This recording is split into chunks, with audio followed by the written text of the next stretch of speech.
I'm Katya. I'm one of the founders at MedBio.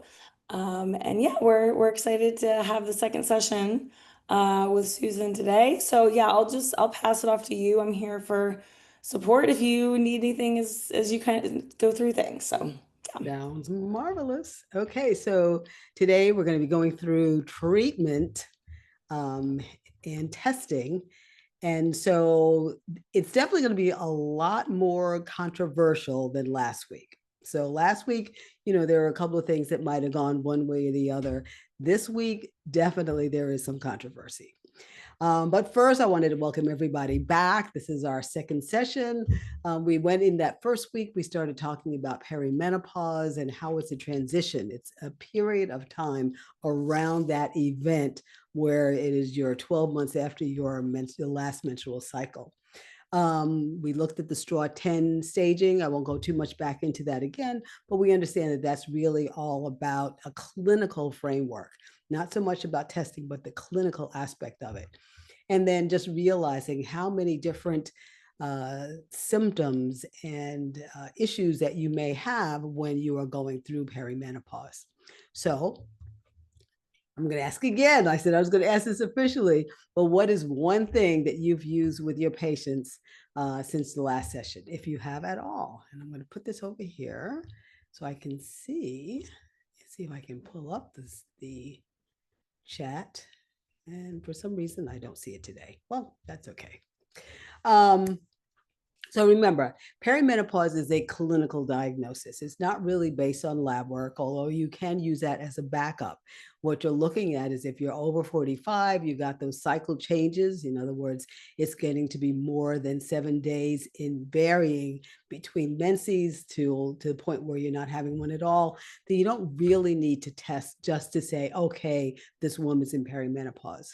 Where it does come in and important, well, to start talking about is when the symptoms don't fit or when there's some other underlying issues that you need to go through. So remember, early perimenopause is cycle length is changing more than 7 days. Less than that, not by definition. Late is when you haven't had a period for more than 60 days. And then, as I mentioned before, that menopause is that date in time, 12 months without a menses. So, what are we going to be learning today? First, we want to learn how to start distinguishing perimenopause from a lot of the common mimics that are out there. Women have symptoms. They're very, very, some of them are they're not very descriptive or very specific to perimenopause. And so we want to know how we can start seeing the difference between those. We want to use lab testing appropriately. So we're not, shotgunning tests on everybody who walks in our door. Number one, because they don't need it, but number two, because it's not cost effective and it's really not going to change your management for many of the people, especially initially. We want to talk about lifestyle, nutrition, supplements, and medical therapies. And that's where I said there's going to be some real controversy about what we're talking about. And then we're going to have to talk about the risks and benefits and how you can start sharing that decision making with your patients and clients. Because yes, we went to school, we got the information, we got the knowledge, but it's their bodies and it's their life. And so it's a combination of that conversation that's going to make all of the difference. So the standard approach to lab testing, like I said before, lab tests can help if we don't know exactly what's going on. But if we do, you don't need them just to say, oh, she's in perimenopause. So order the FSH and the estradiol only if she's less than 45 without a period. And this is really to start ruling out POI, the premature ovarian insufficiency that we talked about last week. But also looking at suspected thyroid issues and or pregnancy, right? And then we want to look at how we're going to start ruling out testing specifically for those mimics. Okay. And a lot of well, not a lot, but some of your patients may come in and say, oh, I got an over the counter test for menopause and I'm in menopause or not or something. Just be cautious with them and tell them to be cautious with them as well. Right. So just like nature loves mimics, So does perimenopause. And there are several conditions that may look just like it. The very first one is thyroid dysfunction. Why? Weight gain, sluggishness, mood changes, right? So if you're looking for that and trying to rule that out, make sure you are checking not just a TSH, but at the very least a free T3 and a free T4. That is a whole nother discussion about why you need at least those three specific tests to start ruling out thyroid disease. Antibodies is probably also a very good thing to have on that list. The second one, depression and anxiety. That again can be something completely unrelated to perimenopause, even if they are going through, especially if they had a previous history of mood disorders. So you want to start screening with the PHQ-9 and the GAD, just looking to see what those are. And one thing that I will caution everyone is there are a lot, especially with the PHQ-9, there are a lot of things on like, how are you sleeping, or how are you speaking quickly? But the sleeping one and the pain one can be very misleading and can take you down that road for depression where the person may not necessarily be. Remember, one of the things that could start developing during perimenopause is obstructive sleep apnea. So if you're not sleeping well, you're going to be tired, right? So we want to make sure that we're not jumping the gun in any direction and really looking deeply about what's going on. Pregnancy. So, let's see, no menses, gaining weight, mood swings up and down.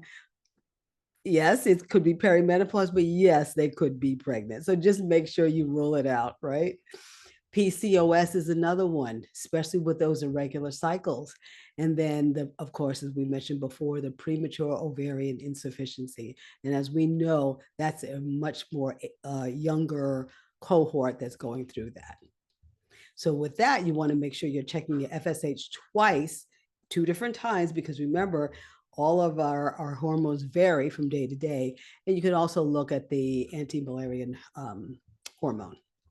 So what should we be considering if we're going to think about the functional or the more advanced testing? Why would we do this as opposed to just saying, okay, this woman's got these symptoms, she has no menses, she's in perimenopause?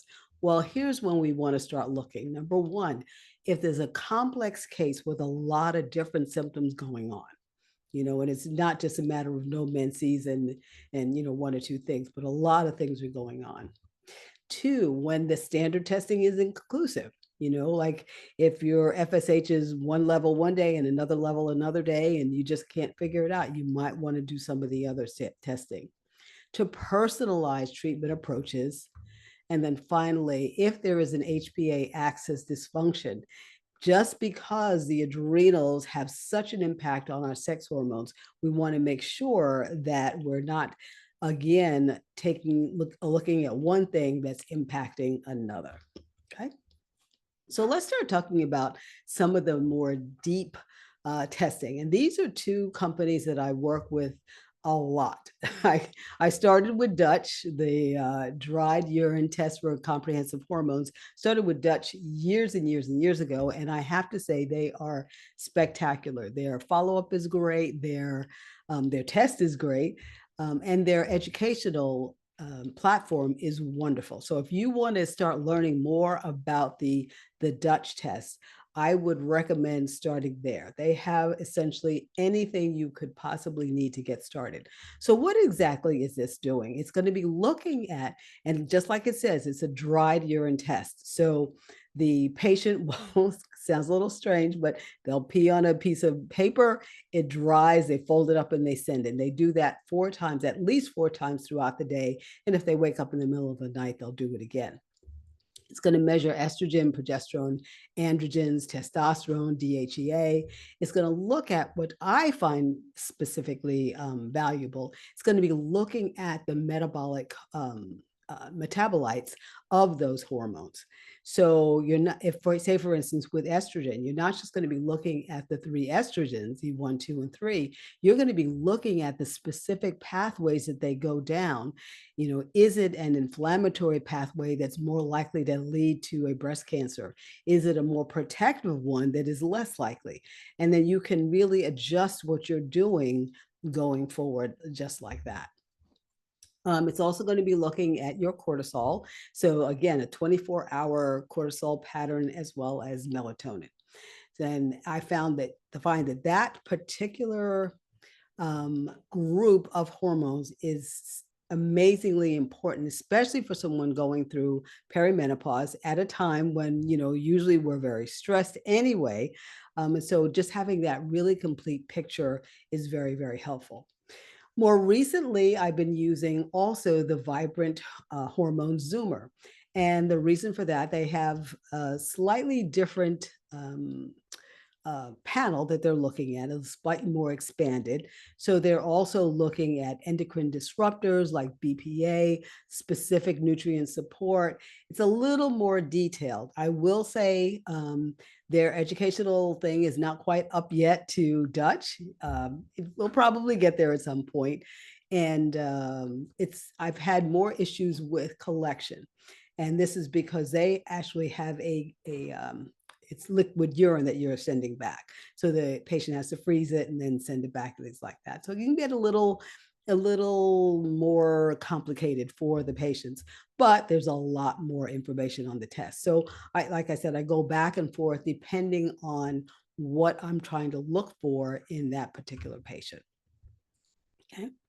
The other one that I use, the other functional test that I use a lot is gut testing. Why? We saw last week how important the gut is for something as simple as, well, of course, our stress levels. When our stress levels go up, we start having more issues with what we call leaky gut or intestinal permeability, but it also affects our hormones. We saw about beta glucuronidase, how that enzyme can actually deconjugate estrogen and make it then recirculate in the body. So that's just one of the many things that you can see on either of these stool tests, is that beta glucuronidase.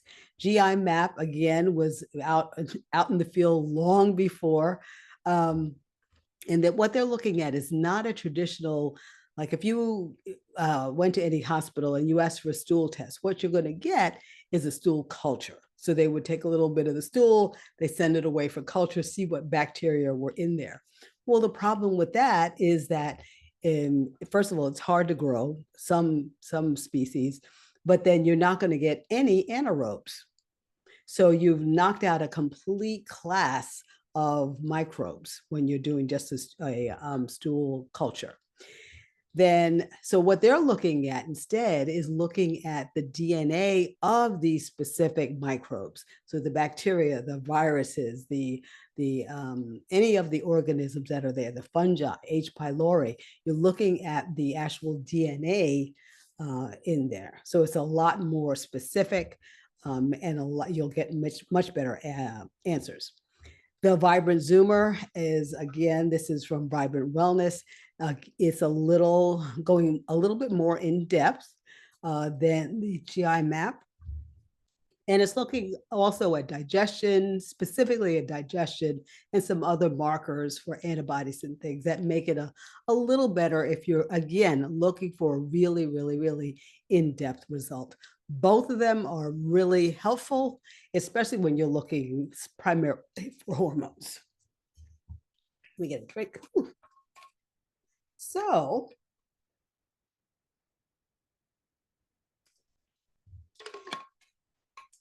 whenever you're getting in this perimenopause area, and we hit that day, we hit that day where the last menstrual period was 12 months ago. So now they're in menopause, but they're still in that remember, it's up to 2 years afterwards. So what happens if, for whatever reason, they start bleeding? What does that mean? Are they bleeding because they're not in perimenopause? They're not in menopause? Are they bleeding because something's wrong?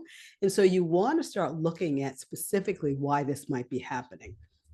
So the first thing, like any good provider, healthcare provider, you're going to start with a history.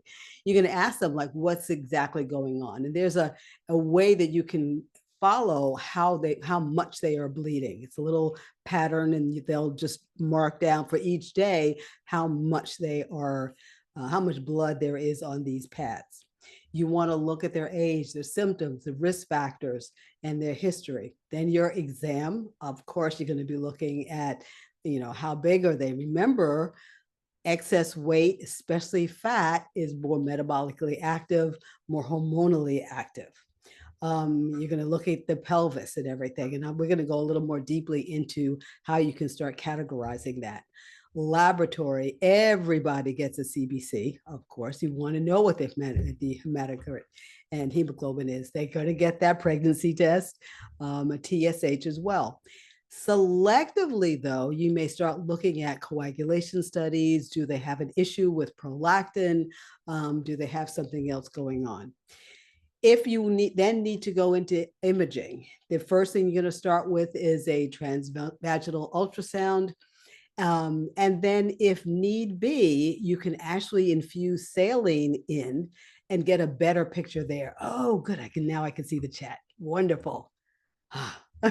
Thank you. Whoever did that, thank you, because now I see it. Okay, I will answer that one at the end, if you would, about GI map and vibrant zoomers and how good they are. Because there have been some questions about, if you take a scoop from one and a scoop from another, you get different results, but we'll go into that. Where am I? So yes, with the ultrasound, you want to, if you need to, you can infuse saline and then look with the scope, and that will show you if there's a polyp, because you now have an area that is open and the polyp's just kind of flapping around in there. And then you might look for an MRI if they do have that adenomyosis. So in other words, the tissue within the muscle layer. If they are more than 45, they have risk factors. If their endometrial layer is more than 4 millimeters, that's kind of like the cutoff. Why is that? Well, because thinner than that, not to say it's impossible, but if it's thinner than 4 millimeters, it's very unlikely that there's going to be a nasty tumor in there. Bigger than that, the risk goes up. And so you may want to do a biopsy there, or if they have failed whatever treatment you've taken them through.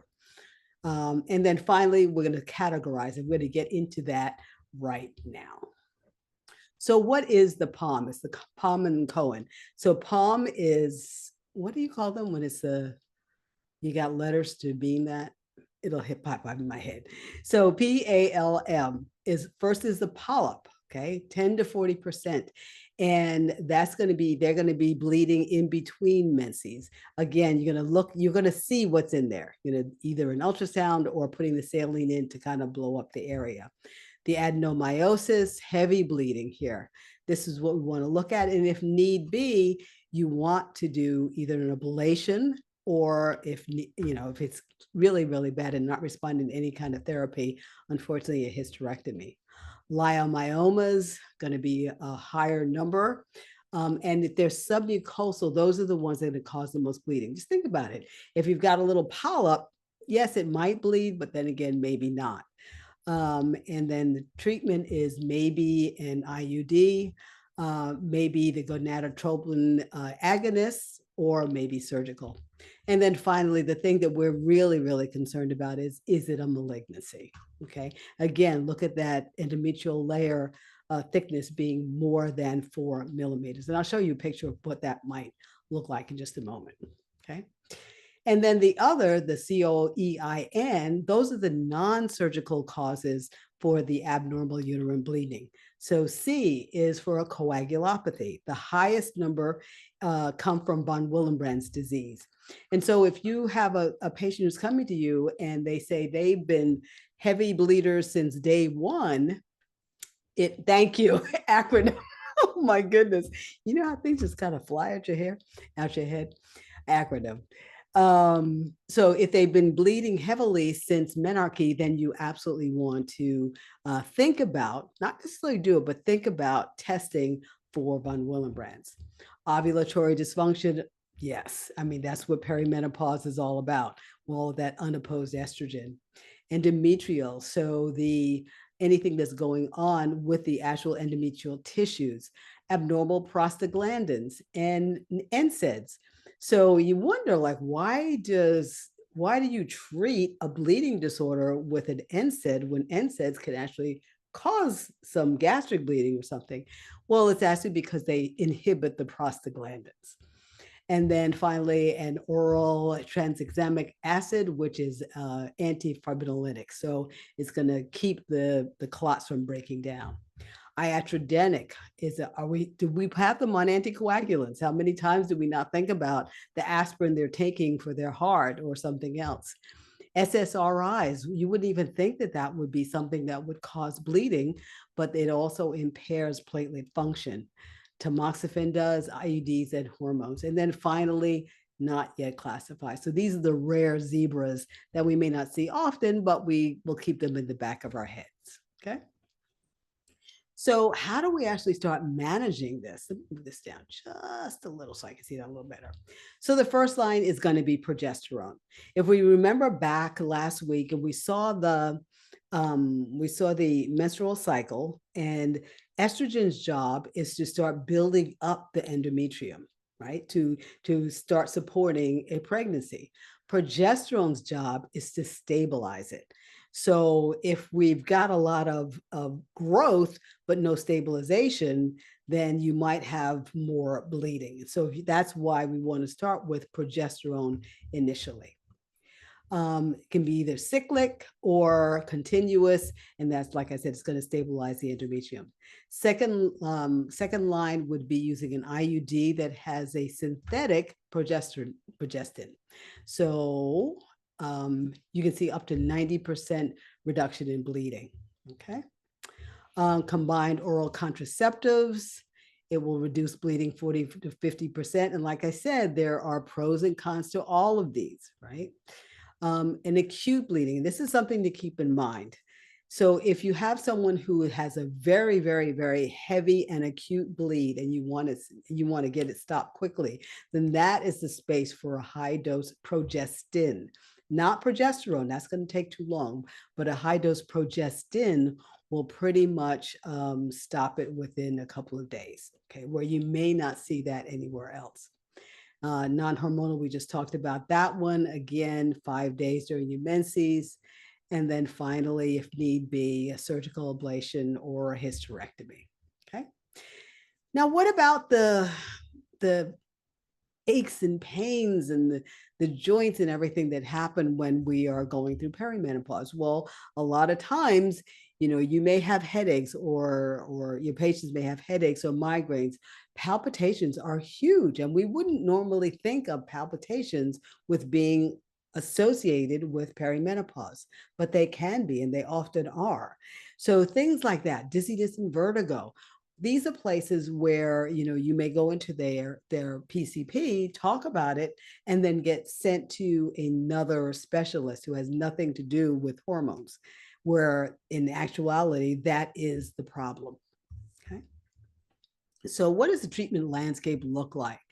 First line, and we're going to go through in just a moment. I'm going to take you through what I take my clients through so they understand what lifestyle health really is and does and can do for you.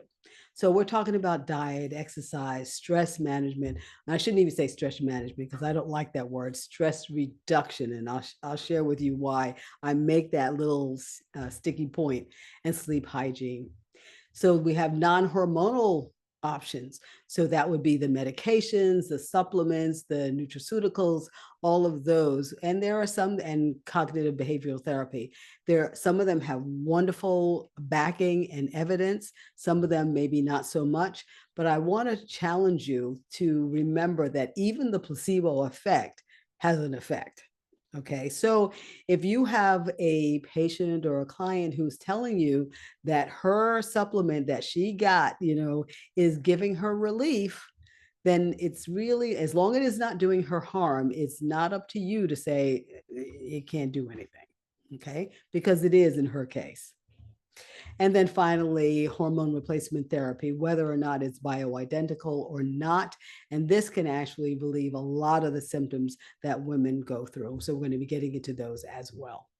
So, as I mentioned, I'm going to be taking you briefly through what I take a lot of my clients, well, all of my clients through in balanced performance. It is eat, move, live, and love. Eat elite, move more, live wisely, love divinely.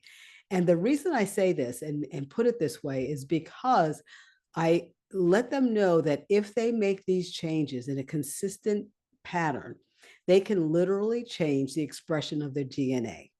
So that's all about epigenetics, and more of our patients are understanding what epigenetics are all about.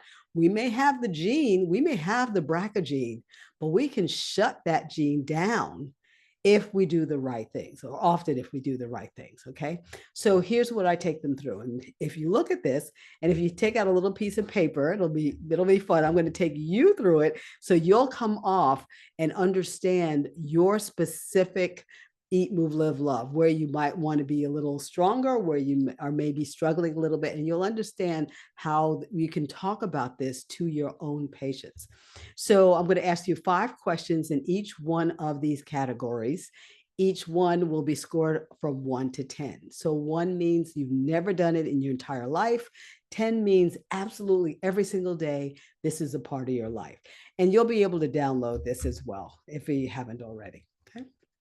So number 1, for eating elite. And by that, I don't mean eating caviar and champagne every day.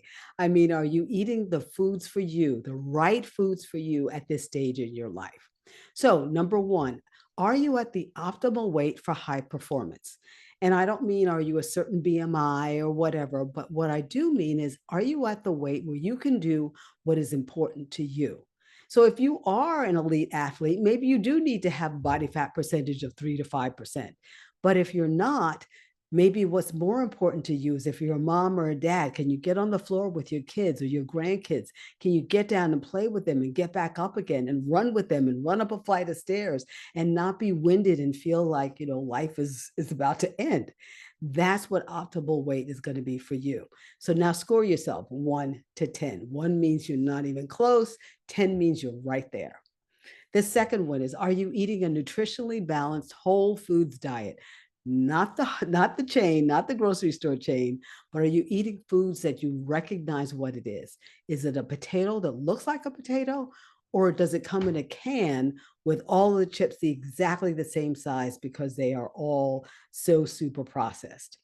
Number 3, is your GI system stable? No pain, no bloating, no constipation or diarrhea. And because we are all physicians here, we're physicians and healthcare practitioners and nurses and everyone, we can talk about this openly, and we need to talk about it with our patients openly as well. A lot of them do not understand what constipation is. They don't understand that they need to go, to the bathroom anywhere from 1 to 3 times a day with a well-formed stool. I literally have had women come into my office who go once every 2 weeks, once every 14 days. Okay. And thought that that was normal because nobody told them that it wasn't. So it's up to us to do that. Okay. Number 4, food sensitivities identified and addressed. And by that, I don't mean food allergies. I explained it to them by saying the movie Hitch with Will Smith. He goes to this restaurant, he eats this, I think it's shellfish, and his face and his ears and everything just blow up, and because he's allergic. It was hysterical in the movie. Not so funny if it's you for real, but I'm not talking about food allergies. I'm talking about food sensitivities. And these can be a little tougher because anywhere from 1 to 2 to 3 days might be the space in between where they're actually responding. So you want to make sure. And then 4, 5 is hormones and nutrients in balance. So no diabetes, thyroid, vitamin deficiencies. So now you should have a score for each one of those.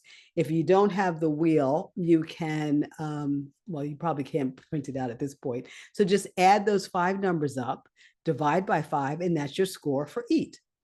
The next one is move. Are you getting daily, regular, and appropriate movement? So we don't want couch potatoes because that's going to be a problem in and of itself, but we also don't want people being in the gym 6, 7 days a week for hours on end with no rest.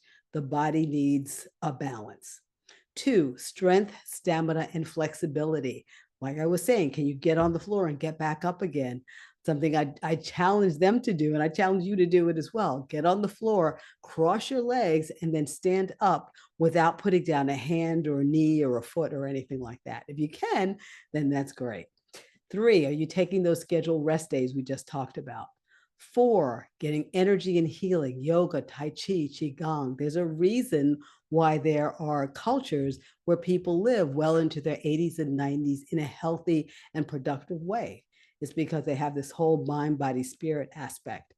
And then five, are you taking scheduled maintenance, things like massage, mineral baths? Live, sleeping well and enough. And I'm going to ask this one because this one always has a lot to say. How many hours of sleep should we be getting every night? If you can come off, you can come off, you can put it in the chat, but how many hours should we be sleeping every night? And I'll wait a moment.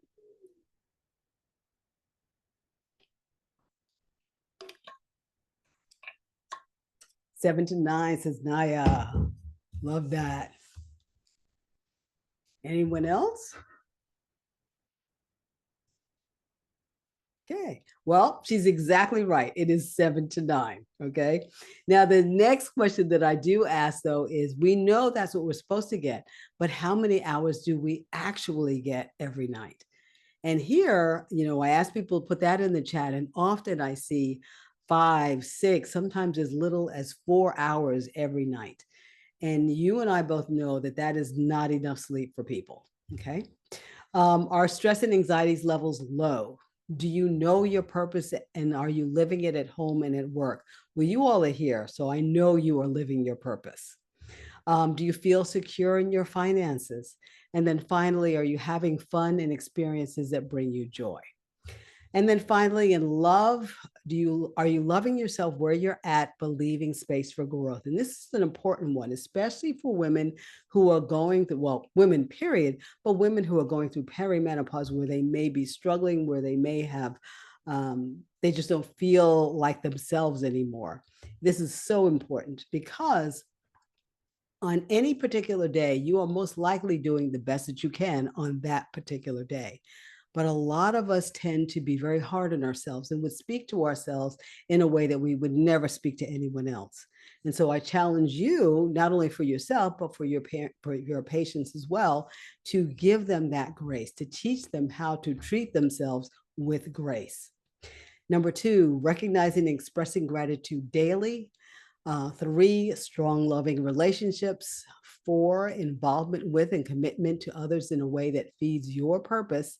And then 5, a daily connection to divinity. And do you recognize that divinity in yourself and in others? And so in this way, I tell people, I'm not talking about a specific religion, but what I am talking about, are we recognizing and honoring that spark that connects all of us? More and more, we're seeing in science that there is this spark and connection. If you look at quantum physics, there is a connection. So are we honoring that? Okay. So now you should have a score for each one of those: eat elite, move more, live wisely, love divinely. And so for the next couple of slides, just kind of think about, for yourself, this is something you're taking for yourself right now.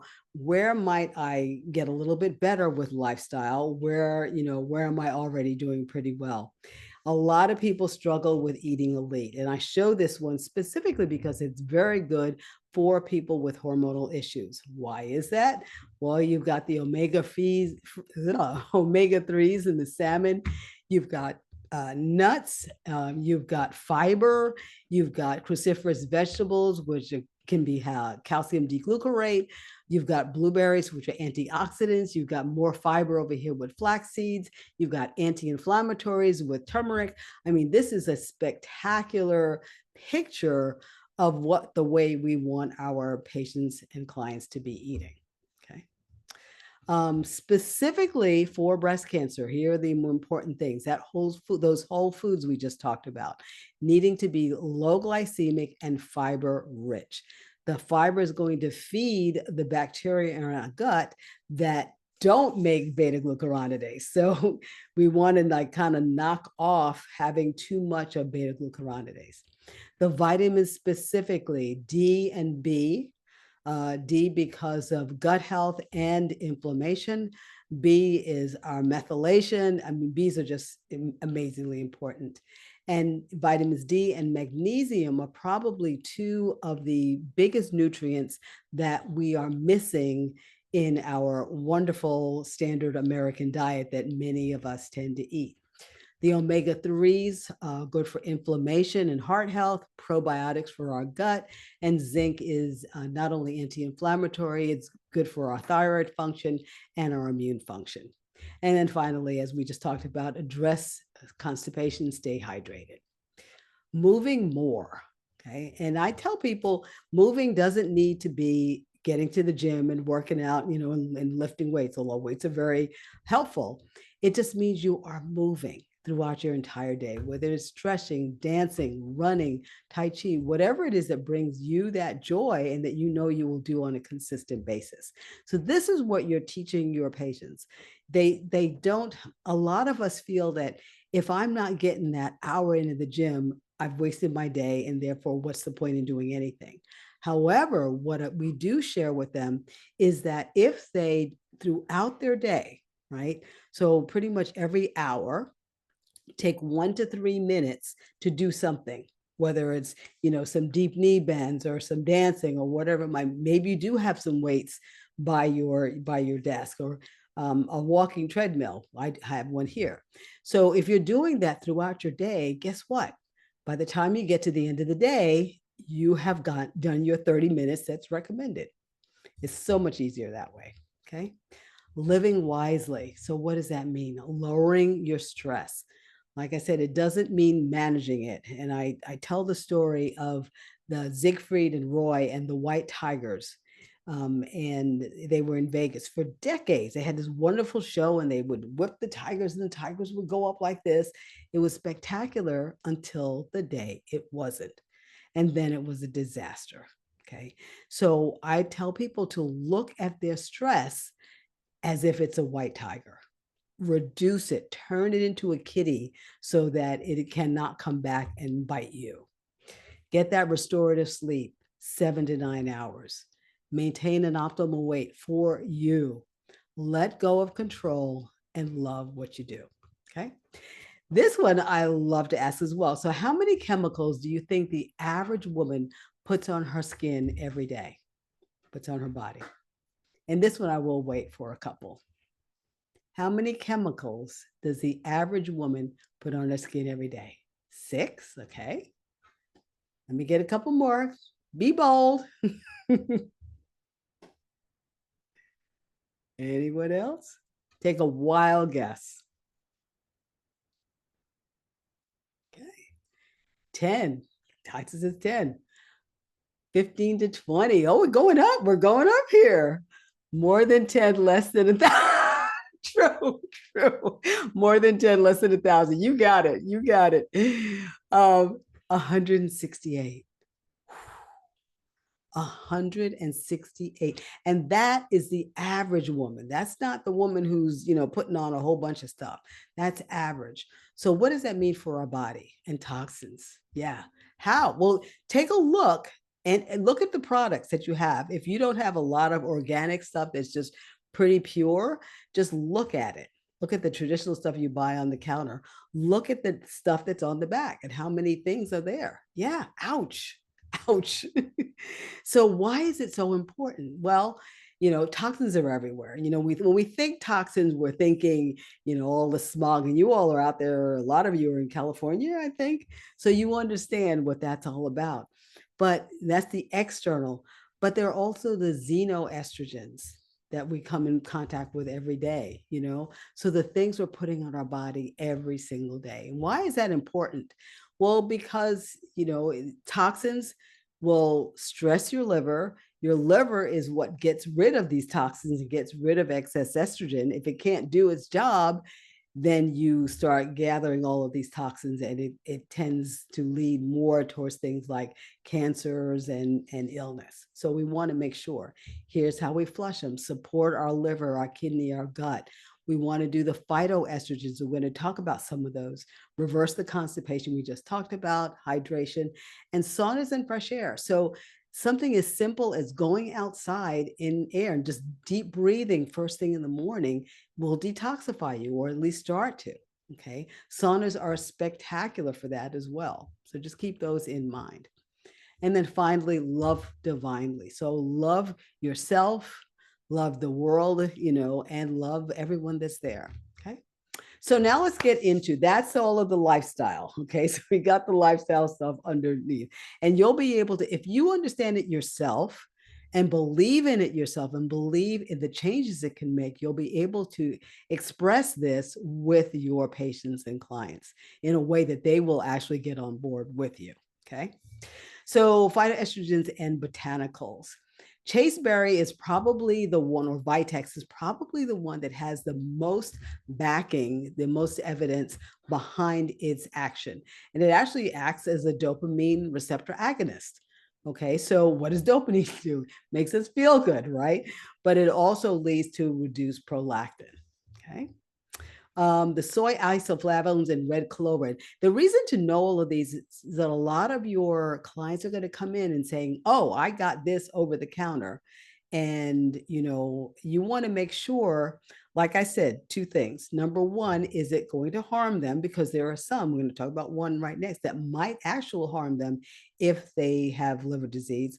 But two, you also want to make sure that if it's not harmful and they believe that it is helping, that it's an okay thing. Okay. So the main thing is, because these are phytoestrogens, like I was mentioning, they may have a little bit of an effect on the estrogen receptors. And so you might get a little bit, you might have a little bit of concern about proliferation. Black cohosh is one of the ones that a lot of women will come in and say, this is what I need to take for my hot flashes. But just know that it does have this risk of hepatotoxicity. So if they have any issues with fatty liver, or, heaven forbid, any other kind of cirrhosis, you definitely don't want them doing that. St. John's wort is another thing where a lot of people are familiar with it, but it has a lot of interactions with other drugs. These guys, there's a whole list of them. You're going to see them on a lot of menopausal and PMS botanicals. Some of them maybe yes, some of them maybe no, but there's nothing as strong as the top two that I just shared with you: the chaseberry and the soy isoflavones and the red clover. Okay. And then finally, adaptogens are actually pretty wonderful. So things like ashwagandha, rhodiola, holy basil. These are things that can, and an adaptogen is something that, as you probably know, it's not necessarily going to raise or lower, it's going to help you balance out wherever your stress levels are. Okay. So it's really good for adrenal function. Just remember this little caveat: if you have a history of hormone sensitive cancers like breast or endometrium, think about what you're actually putting in. Is it going to have the effect of stimulating proliferation? And if so, maybe it's not a great idea. Okay. Now let's get into some of the medical therapies, the hormonal ones, because as you can see, our hormones affect us throughout the entire day, right? Every single, from the moment we wake up to the moment we go back to sleep in the evening, our hormones are affecting us. I'm not going to go so much into what estrogen and progesterone do. We went through that last week. Just remember, it's brain, it's heart, bone, metabolism, skin, sexual health, and helps with inflammation. So think about it. If your body has a receptor for a particular hormone in a space, like if it has a receptor for estrogen in the brain or on the heart or on the bone, does that mean that estrogen has a job to do?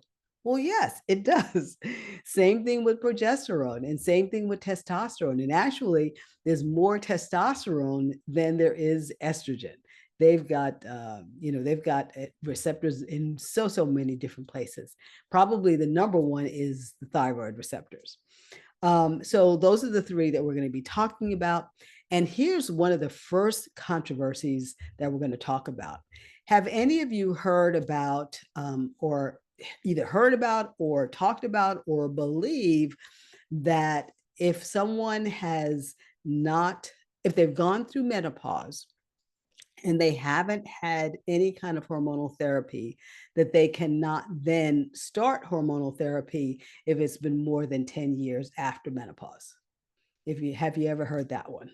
Okay. And that's one of the big, yes, okay, yeah. That's one of the big controversies. And it all started with the WHI study years and years ago.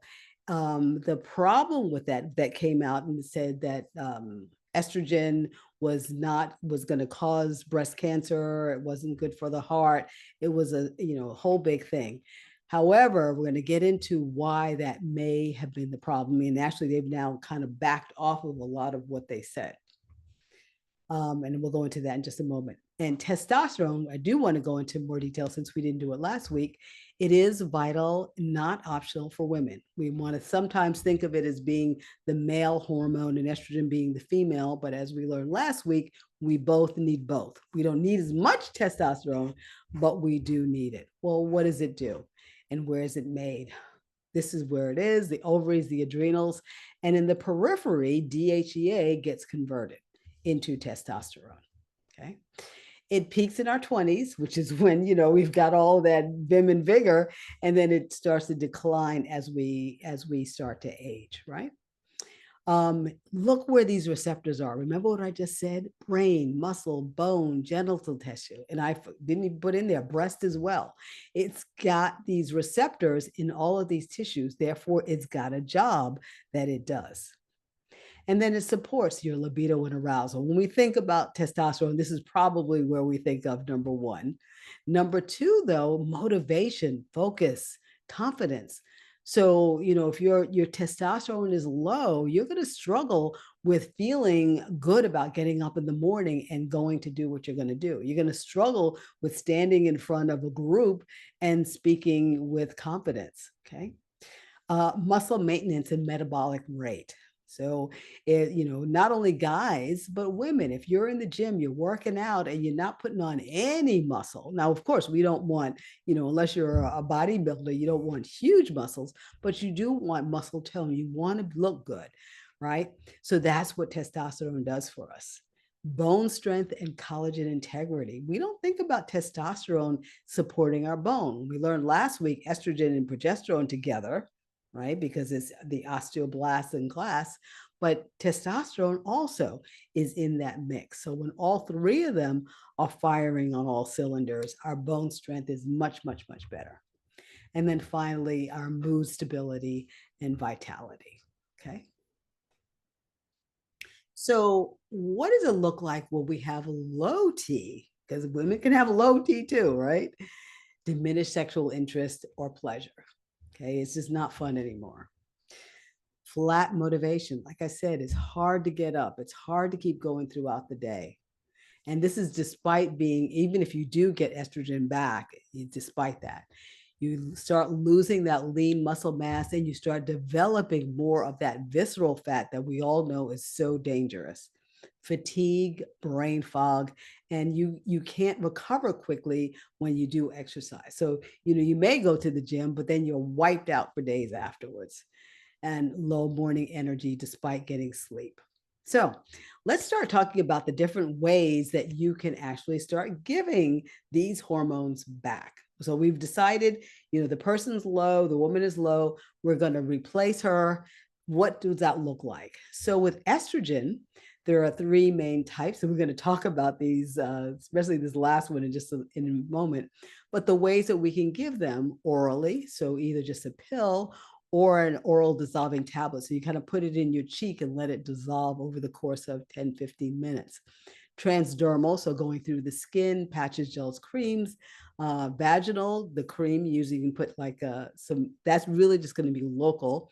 And then pellets. And we will talk about pellets as well.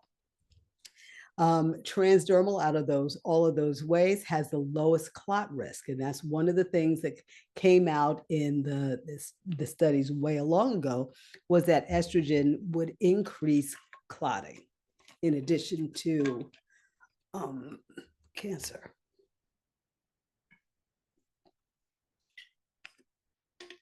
Orally, it has more of an impact on lipids.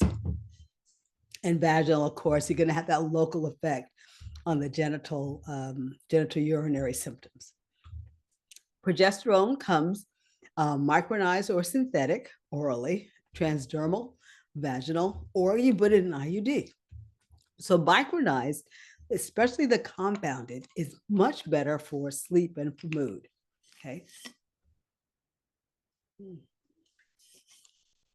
And one thing to take away and to remember over and over and over again, if a woman has a uterus, you must give progesterone along with estrogen. Think back to that picture of menses. Estrogen's going to proliferate, progesterone stabilizes. If you don't have progesterone, you just proliferate, and you just keep making more and more, right? It gets thicker and thicker. And then finally, testosterone can be transdermal, creams and gels, which especially in women can be a little cumbersome. They're greasy, they've got a little bit of a smell, and you have to be very careful with what you touch because you can transfer. So there's also oral, there's pills, oral dissolving pellets, and there are injections, although women usually do not do the injections. Okay. So the question that you're going to ask yourself whenever anyone comes into your office is, which delivery method is the safest, most effective, and evidence-based for this particular patient? Okay, most important. And I'm not going to go through this one today, but in JAMA, in that article, it really kind of goes through those four, tells you what range you'd like to have them in, and specific notes about how to treat. Keep in mind that for the most part, after you look that initial time, you do want to get some first testing to see what the levels are. But then after that, you're really going to be titrating by what their symptoms are. Okay. It's going to be more important. So say testosterone has a range of 200 to 1200 for men. We'll just kind of come up with that number. Well, if someone comes into you and they're at 900, but they're still struggling with signs of low T, are you going to be happy with that? No, and neither are they. So you want to make it that they're at a level where they feel comfortable and they feel that they are getting the response that they want.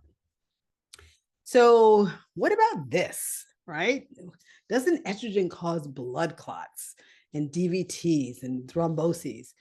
And this is why the route, how you are actually giving it, matters.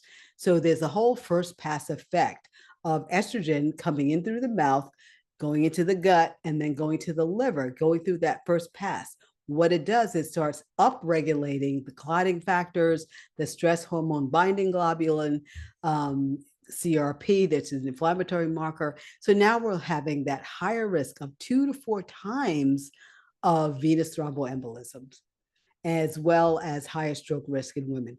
So if you've got someone who's got, maybe a history already of a clot or is at risk, you definitely do not want to have them on oral estrogen, period. Okay. Transdermal, what's that doing? It's bypassing that first pass. So you're not seeing that same risk of increased stroke risk or clotting. And it's going to be first line for most women. Okay. If they are over 60, if they, like I just said, if they have that risk, if they are obese, again, what we're seeing, more inflammation, more metabolic activity, you want to make sure that you are not doing a first pass through the liver. And those are the studies that will show that. Okay. Well, what about breast cancer? Okay. And why do I have this horse here? This woman with this horse? Well, so again, all hormones are not created equal, and form matters. All right. So a lot of not us, but a lot of our patients don't understand that Premarin or conjugated equine estrogens is from pregnant horses. It's from the urine of pregnant horses. And that's what it's made. So just know and explain to them that estradiol, the actual molecule that our body makes, is not the same as CEE or the conjugated equine estrogen, and it doesn't react the same in the body. Okay. Progesterone is just the generic name, and I'm just giving some names so that you'll know when you start looking and reading your own studies. And I do recommend that, you know, don't take my word for it, don't take anybody's word for anything. Look at the studies, read them for yourself, but make sure that you're reading them in the right way. So the biggest issue that the WHI made was they lumped everything together when they made made their initial proclamations about estrogen being a problem. They didn't say whether it was a CEE or progestin or an estradiol. Okay, as a matter of fact, that's all they tested. They used the synthetic forms. So progesterone, the natural form that our body makes, is not a progestin, which is synthetic, and they do not respond the same. They don't act the same in our body. So estradiol does not increase breast cancer risk. Estradiol does not increase breast cancer risk. Okay. The conjugated equine estrogens plus progesterone decreases breast cancer risk. Are you seeing that? So CEE, which is the horse urine, with progesterone decreases very by a little bit the relative risk. Okay. However, CEE plus progestins, are synthetic, increases breast cancer risk. So this is why it's so important to know when you're reading a study, what is the form that it's in?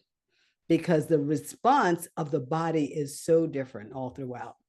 So remember I told you I was going to tell you what progesterone did with the endometrium. It is a protection, right?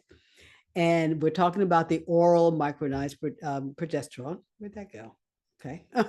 Prometrium. And so that is the only FDA approved route right now. So for endometrial protection, you're going to take 200 QHS at night. Now, this, if you look at this, is an all ultrasound, right? This is the endometrium. So that's what they're going to be measuring to see if it's 4 millimeters or less. 4 millimeters or less, you don't necessarily have to do any further study, but if it's more than that, then you want to know is something hiding in there. Okay. Compounded progesterone, though, may have even more benefits than the prometrium. So just understand that as well. Here's where another of those controversies come.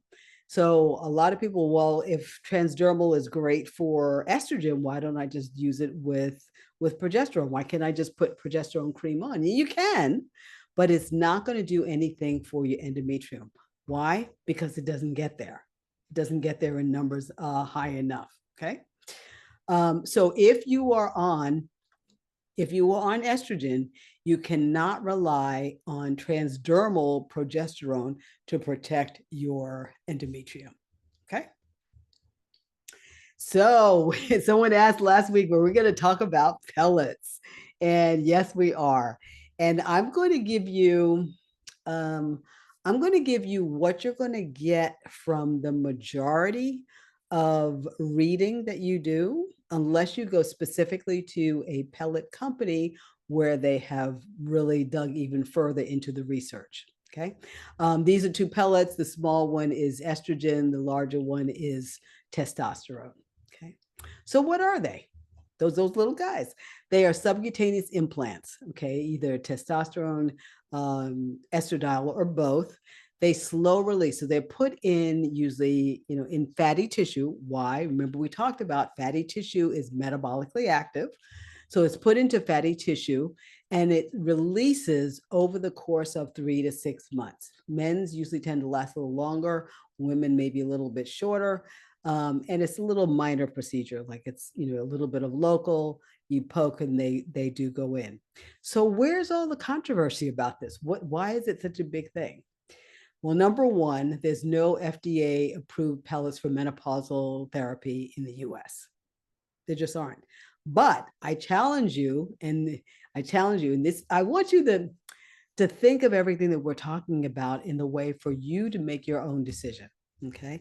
So we are not, if anyone uses Botox or treats patients with Botox anywhere than in the glabella, then you're not FDA approved for that either. Okay. So there are a lot of things that we do that are not necessarily FDA approved, but that we feel are safe, and we've looked at the safety profiles going through. Now, compounded pellets do not have a standardization.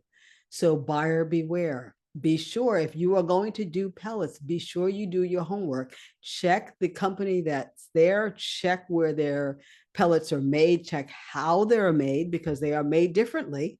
And that's why some of the responses can be different as well. So supraphysiologic levels can happen. So estrogens or testosterone way above the reference range. Well, remember what I just said before, it is, you're not treating so much a number.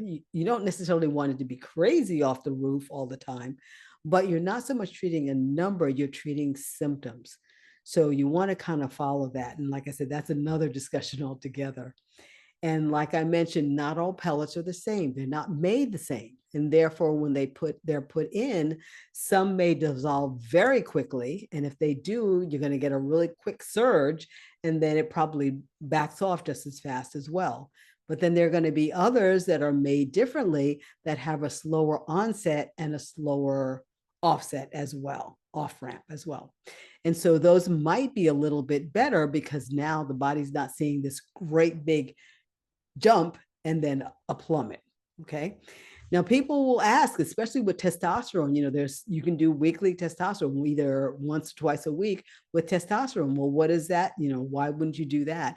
And absolutely it works, but just remember again, it's going to be, you're going to have more of a peak and a trough with that. So you might see people being a little more a little bit with more oomph when they, a day or so out from their injection, and then kind of crashing a little bit afterwards. So it's really a matter of sitting and talking with the patient, making sure that they understand and that you understand what the risks and benefits are both are going forward. Okay. And one thing is that once they're in, they're in. Okay, you're not going back in there to take it out. So if it is too low, well, if it's too low, you can boost it. If it's too high, and they're having symptoms, they will have to just kind of bear through it until the levels go back down. Okay. And know that neither the Endocrine Society or NAMS recommend pellets at this time. However, I will say also, remember we talked about the Dutch test, and Dutch for years had never talked about pellets. Well, they are about to. So with someone who's been on the functional med side for such a long time, it might be of value for you to hear their standpoint, their viewpoint going forward as well. So how do we start making these decisions? You want to look at evidence, right? So with estrogen, like I said, we want transdermal, the patches, the gels, the pellets, because they have the lowest risk. Second, oral, but only if they're less than 60 and they don't have any risk of clotting. And then third, if they're looking for GU symptoms, you want to give them the vaginal. For progesterone, if a woman has a uterus, let me recapitulate. First, you want oral micronized progesterone, not progestin. The only FDA approved one is Prometrium, but you can get compounded, and there are studies, quite a few studies, that will show that they have maybe even more benefit. Second would be the IUD, but remember that's a synthetic. Sometimes the body doesn't like that quite as much. Third, vaginal if oral is intolerated. However, that is not recommended for endometrial protection. The only one that's recommended for endometrial protection is the oral. And then testosterone, if indicated in the woman, first you want transdermal, either the cream, the gel, or if you've decided to go with pellets, through pellets. Okay. So here are some key takeaways for HRT prescribing. Number one, the transdermal estrogen is safe overall. It's the first line for most. Oral progesterone is essential. It doesn't protect the endometrium, and the vaginal estrogen is safe. So, if they're having things like vaginal atrophy or painful sex, that estrogen can really help and support. Okay. And then monitor and adjust. So again, you're going by symptoms. And one of the things you may want to do is have a symptom checklist. So when they come in, what does it look like? What are they struggling with? When you go through their therapy and they come back, look at it again. Are they changing? Is it getting better? Is it getting worse? Make sure that what's going on with them is the highest priority. Okay. And educate them. Educate yourself first so that and then educate them about what's going on. So the last that I really want to hit into before we start talking about the cases, and that's why I want to leave a good amount of time for us to really talk about some specific cases. Non-hormonal. So if the women you have may choose not to use, any hormonal replacement therapy or anything else to help support their symptoms. And so these are some of the options that are out there. My personal thing is I am not going to put someone on an SSRI when there are other options. We can go with the things like chasteberry and other things the supplements that can help that as well, before I start jumping into putting someone on an antidepressant. Okay. Gabapentin has been shown to be helpful for night sweats, the clonidine for hot flashes, and then oxybutynin. So in other words, not only just for bladder issues, but it can actually help to reduce your hot flashes as well. So what we're seeing is that maybe the results aren't quite as good as if you went for, strict HRT, but they do have some benefit in some patients. Just wouldn't be the first line. Okay. So what I want to do now is go through in real detail these three cases. What we'll do is I'll read this for you, and then we're going to put up a poll, and you can put in what you think might be going on. So our first patient is Catherine. She's a tech executive. She's 47 years old. She reports 6 months of irregular cycles, worsening fatigue, poor sleep, new onset night sweats. She also has PMS-like mood swings and breast tenderness before her menses. Lifestyle pillars that she's already got down pat. She eats well, she exercises, and she denies stressors. FSH was 24. Estradiol fluctuates between 80 and 250. Progesterone is 1.2 mid-luteal phase, and her TSH, CBC, and CMP are normal. Now you have the guide there, so it's going to have numbers in there for you. It's going to have what might be the normal numbers. So we're going to put up our first poll, and so think about it. Was the estradiol tested different times? Okay, so yes, so it says it's fluctuating. So one time it was 80, another time it was 250. So for whatever reason, she got 2. Okay, you're welcome.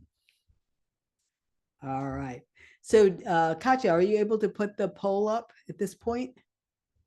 I don't see it. Yes, I think everyone Do I might need to stop click. sharing? And I think everyone might need to click the poll quizzes icon in the bottom toolbar, and then it should pop up. Okay, let's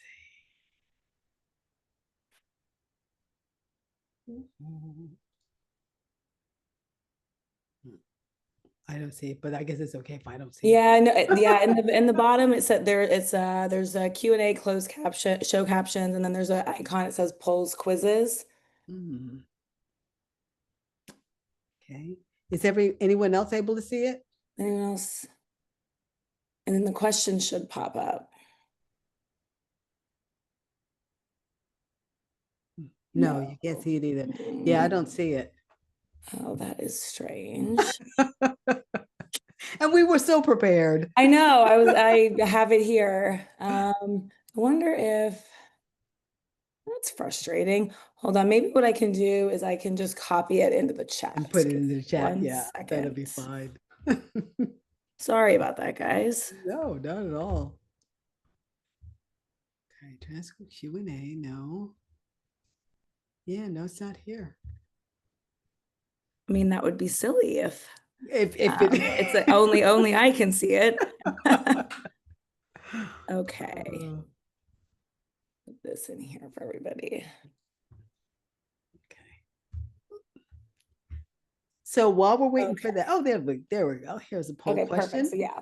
So, what would be the best initial approach to support hormonal balance and symptom relief? And so this is multi choice, multiple choice. A, lifestyle support only, stress management, adaptogens, magnesium, seed cycling. B, oh, now it came up. Oh, Huh. Okay. this was my bad. I had to launch the poll. So there we go. Oh. Sorry about that, guys. Technical difficulties on my side. Oh, God.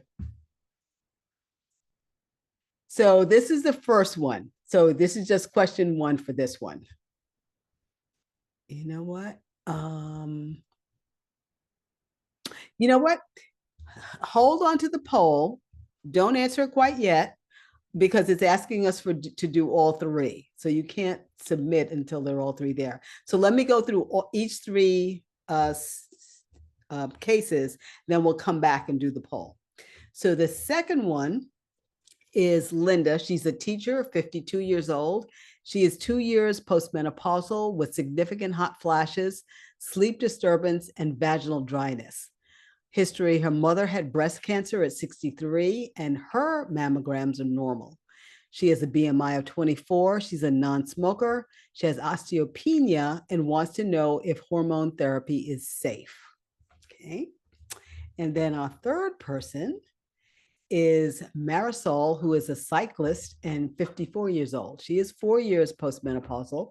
She has an active cyclist. She is an active cyclist with persistent fatigue, low libido, and difficulty maintaining muscle mass despite all the training she's doing. Her lifestyle pillars: she uses magnesium, creatine, and protein optimization, but feels like her spark is gone. Estradiol less than 15, progesterone less than 0.2, testosterone 7, DHEA-S 58, lipids mild LDL elevation, and bone density. She has borderline osteopenia. So now I'll go back to that first one, and that would be question one. So, what would be the best initial approach to support hormonal balance and symptom relief? And just pick one of those for the first patient. Okay. And then when everybody's picked one, don't submit it yet because we're going to go to the next one before you submit it. So if you pick one, just kind of say done or whatever so we know.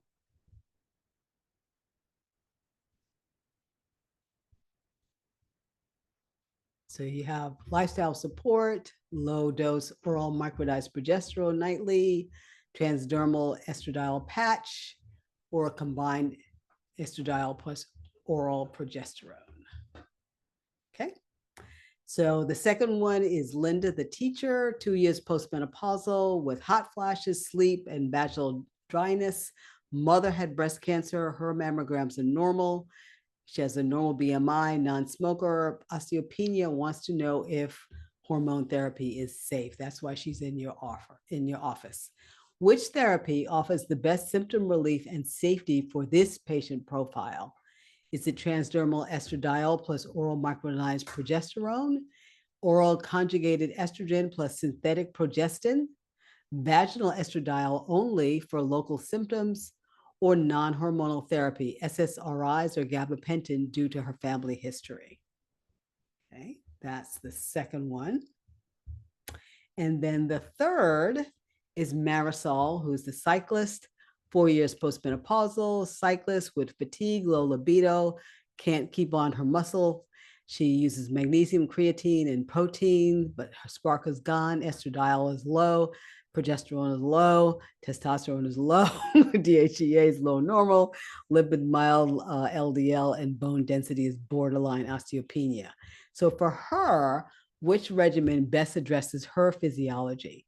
So that's transdermal estradiol patch and oral micronized progesterone, estrogen plus estradiol plus progesterone plus low dose transdermal testosterone, DHEA only, or non-hormonal options such as strength training, amino acids, and adaptogens. So now you should have 3 answers, 1, 2, and 3. Oh, okay. Can everyone see the poll at this point now? Okay. Yeah, we'll post the choices. Okay. Oh, that is so weird. They went away. Okay. Well, let's do one at a time. Oh, there you got them there. Good.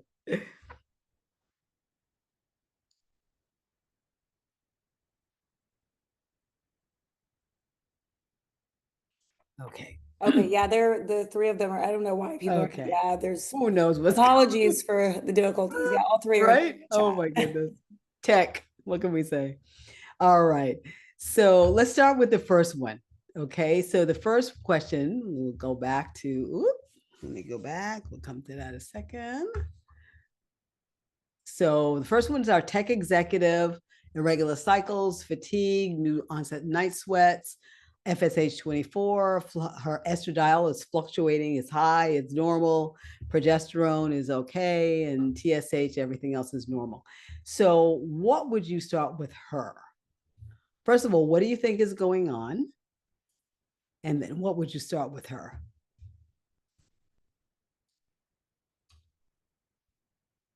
Buddy. Okay. Yeah, definitely perimenopause. Okay. Um, and so she's got the symptoms, right?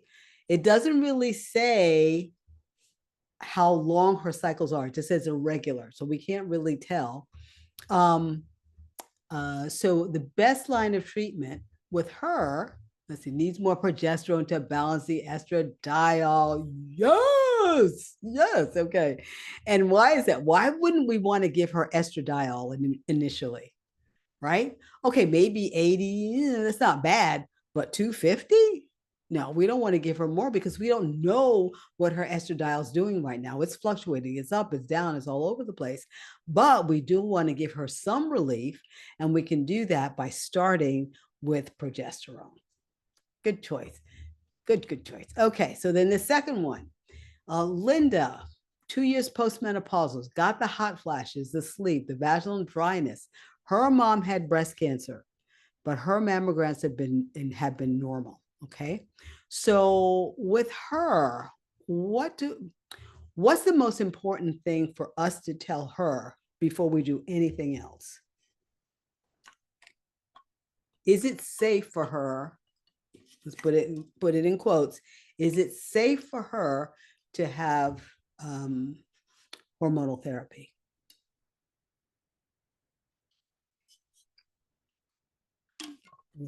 Yes. Yeah. Yeah. Yes, exactly. Yes, it is. Why? Her mammograms are fine. Okay. And we know we're going to choose an estrogen, which we're going to choose an estrogen form that doesn't have a higher risk. So which combination might we be more likely to use? So we've got transdermal estradiol plus oral micronized progesterone, right? Are we going to use the oral conjugated and the synthetic progestin? Ooh, are we going to use the exactly the horse pea and the progestin? No, we are not. That's the one that definitely had an increased risk of breast cancer, right? However, the transdermal estradiol and the oral progesterone had a slightly decreased risk of breast cancer. So that's what we're going to tell her. Perfect. May also want to use the vaginal dryness. Yes, exactly, exactly. Just go right to the source. So use that transvaginal estrogen. Absolutely. And then finally, our cyclist. So she's got a little bit more going on, right? So what's the main thing that we might? So we know the estrogen, we know the progesterone. What else do we want to do? What did we see with her? You know, we saw her total testosterone was low, but what's also, she feels her spark is gone. She doesn't have that motivation anymore. She's tired, she's got low libido, and she can't keep muscle mass on. So, what do we want to add to her? Very, very clear. Now, right? We want to give her back some testosterone. Yes, yes, testosterone for sure. Absolutely. You guys got it. You got it. So we're going to go through a couple of things real quickly. Before we do that, I'm going to ask you, like I did last week, if you would do scan this, put in treat, because that's what we're doing this week. Put that one in. This week, what I'm going to do is you'll get a download for not just this PDF, but for something where you can test um, your own knowledge of this entire lesson in more detail. Okay, so we just, you know, an hour. I thought that 90 minutes was a long time. It is not a long time. Time is just whew, gone. So I'm going to let you do that one, and then we'll come to our last little points, and we'll finish up and open up for questions as well. Okay. So you're going to just put in treat, 5 quick questions, and then we'll go on to the last. And actually, I'm going to just kind of go through the pearls last while you all are doing that. So remember, labs are an adjunct. It's not the first step. You want to know what is going on clinically. Okay. Lifestyle again is the foundation. What we went through, you know, take your numbers, and when you get this, you can actually print it out. And what you'll do is with the connections on that wheel, excuse me, you want to put your answers in and then connect the dots, and you'll have a picture of where you are right now. So as you look at it, you can kind of see what are you struggling with, and just know that we're probably on the good side of the bell curve with as far as lifestyle is concerned. So we want to make sure that we're helping our patients to understand how important those lifestyle changes are. One size doesn't fit all. You just saw those 3 different issues right then. Everybody is different. When I was in surgery and plastic surgery, people would ask me, well, don't you get bored doing, you know, whatever the procedure was? No, because every single surgery was completely different. Everybody's different. Same thing here. Speak with them about those decisions. Like our last patient, you know, help her to understand about, you know, her mom, and the fact that no, she doesn't have to worry if everything's going as well. Okay. And then look at it regularly, because things change, right? Um, so I want to thank you, number one, for being here for this last 2 weeks.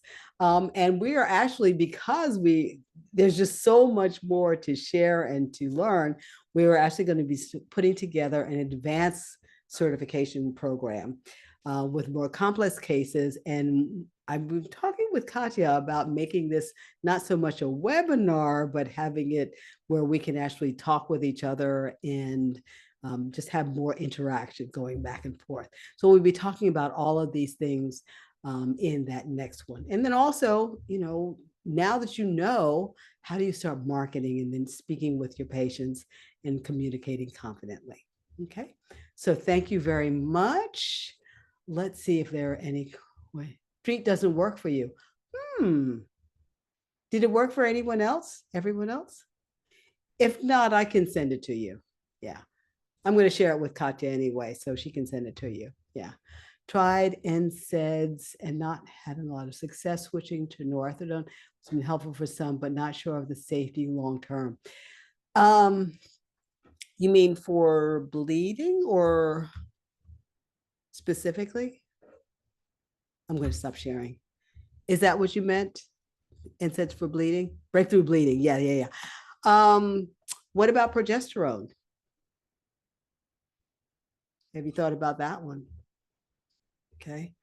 And so with cycling the progesterone, if she wants, well, it depends on how old the person is, and does she want to have periods or bleed? It may not be a lot, but if she's cycling the progesterone, she will have some bleeding. So, it'll be much less because the whole thing of progesterone is it's narrowing and stabilizing the endometrium. But if you cycle, you will bleed a little bit. So it'd be kind of up to her and you. Okay. Uh, let's see. Wait, I lost where it was. Let me see if I can find it again. These words are pretty bad. May want to use vaginal. Oh, it's that one we did already. How do you feel is the best way to manage breakthrough bleeding for a female on E2 as well as 200? Okay, so you can go again, it's going to depend on age, number one. You can go up to 400 milligrams and see. Um, and if they're still not, then you might actually start thinking, okay, do I need to take a look, get a biopsy, something of that sort? Okay, you want to give it the best shot that you possibly can. So that's the highest progesterone dosage you can. It's not acute, doesn't sound like it's heavy acute bleeding that you would do a progestin, but with if you do the progesterone up to 400 milligrams and you're still not seeing what the results that you want, then you might really want to think about getting a biopsy or at least taking a good look. Let's see. We talked about cycling, increasing. Oh, and you've already increased and still not. Okay. So yeah, so then that would be when you might want to get refer it and get a biopsy if you're not going to do the biopsy yourself. Um, yeah. Well, thank you, Carol. This was amazing. You told me so much. Aw, thank you. Increased dose, days 14 to 28. Um, should she cycle a progesterone 14 to 28? Yeah, I think I answered that. It really if she wants to have any kind of bleeding, whether it's a little or not. If she doesn't, then just keep it going all throughout the cycles. Okay. Did I miss any other questions? I don't think I did. The estradiol was tested, yeah. Okay, I think I got them all. Okay. This was great. Thank you. Well, thank you. Yeah. Thank everybody who was Yes, here. thank you everybody for joining. We'll share out all the materials. It'll be in your MBI course portal, so you'll have access to the recording, the presentation, the resource workbooks. And then, yeah, we'll share out dates for the next session. We'll make sure the group, all of you that have participated, you guys will get a special price for that one. But I Oh, think, yeah, welcome we're back. excited to do another session. All this information has been so great. And you're what wonderful instructor. So thank you. Oh, thank you. Yeah. And yes, we'll send everything out by email. Again, if anyone has any questions, feel free to reach out to either one of us and we'll get them Great. answered. Thank you. Yeah, thank you, everybody. Have a good night. Good night. Okay. Bye, guys.